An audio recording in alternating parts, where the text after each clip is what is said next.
In 1985, the Stone Roses played the two legendary warehouse gigs. The two gigs that helped define the band's early days, and in many ways, and arguably, were the precursors to the warehouse parties or the rave culture that was still 3 years away. Here, if you are sitting comfortably, is a chapter from my Stone Roses book about those gigs.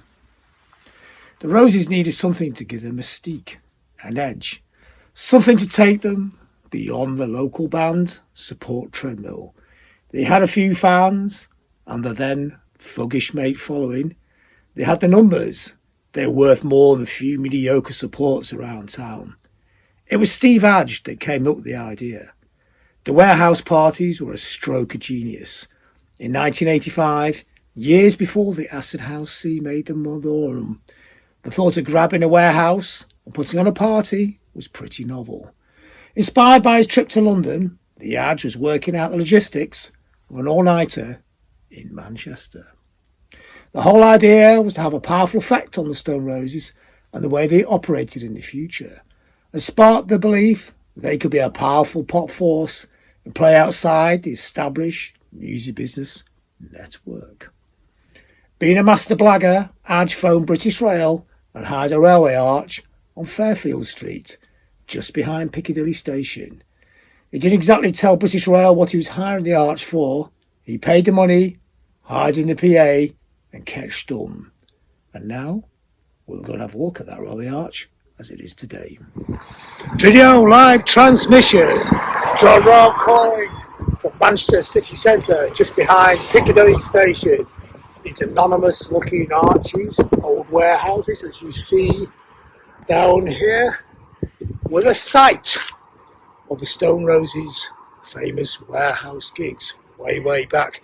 Imagine the night if you can. A lot of people hung around in the street here looking for the legal warehouse party. In the days before there was such a thing as acid house raves and warehouse parties. On the door, Steve Adge, the legendary Steve Adge, who one day will write the ultimate Stone Roses book. I wish he'd hurry up and do it, because the bits I've heard and read out are absolutely fantastic. At that time, the Stone Roses were rehearsed next door to us in Chorlton and as Spirit in town. That's how we met them, before they even played a gig, before they even played these gigs, or even played Preston, or even played in London, supporting Pete Townsend at the Moonlight Club. There's some great videos of this gig. I might nick a little bit and stick it onto this little clip here. So take a look around you.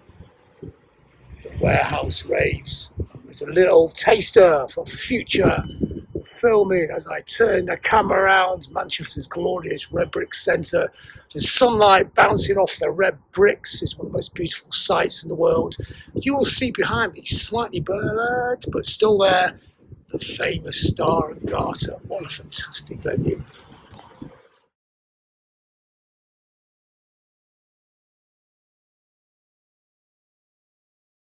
A couple of weeks later, the tickets went on sale. There was no mention of the venue.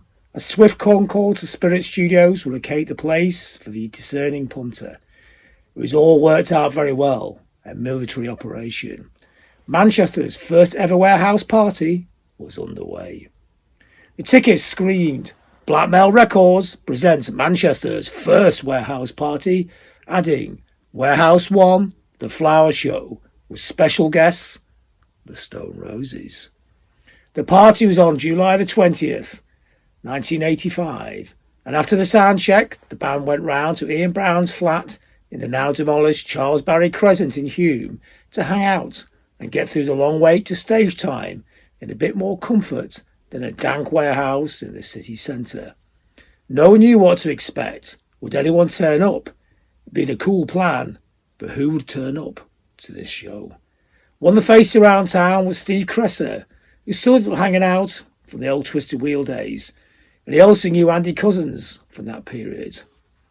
We met him down the Berlin Club. He was always like a young kid in there, running around, being pretty sharp, recalls Andy.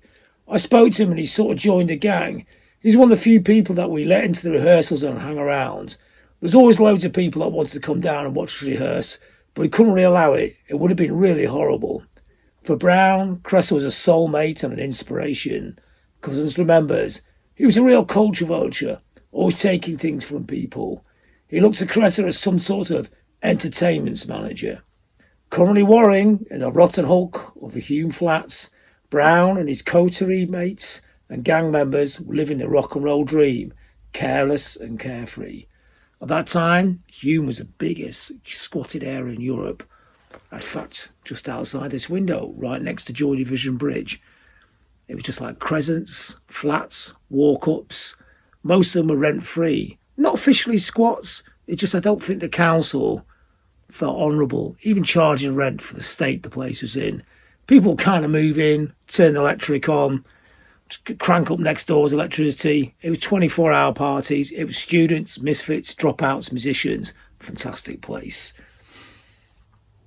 When they eventually hopped into a car and left for the gig, though, they were apprehensive.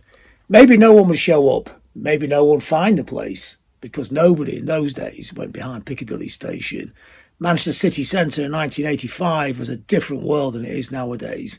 These days, it's all expensive flats. Even that part of town is going to get turned into huge student flats and a massive park and opening up the river. And it's great. The city should always move forward. In them days, the city centre was a deserted playground for the wild kids.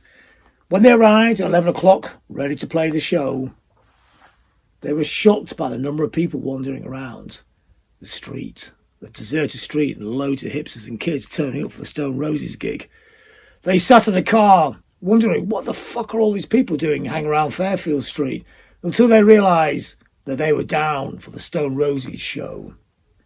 Inside, the hip and pop kids hung out buying raffle tickets for their beer and other ajwees, who figured that if the police raided the joint, then they couldn't get done for selling beer. It was a wheeze that the house generation would pull off at countless warehouse parties themselves 3 years later.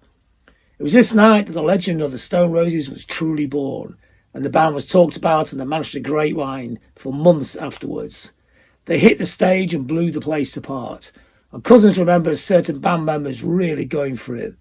Rennie never took speed normally, but that night he was really buzzing.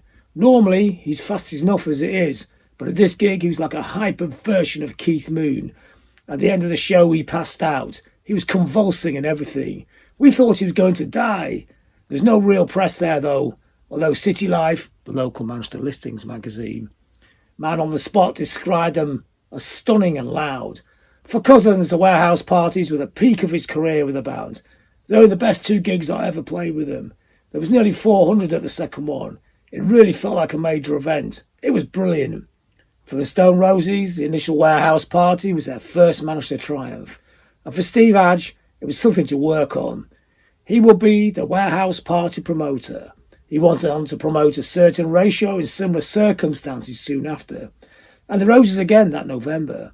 From then on, he moved into the band's tight inner circle, ending up as their virtual manager. That debut warehouse party meant a lot to the band. It meant that the Stone Roses had finally arrived in the hometown.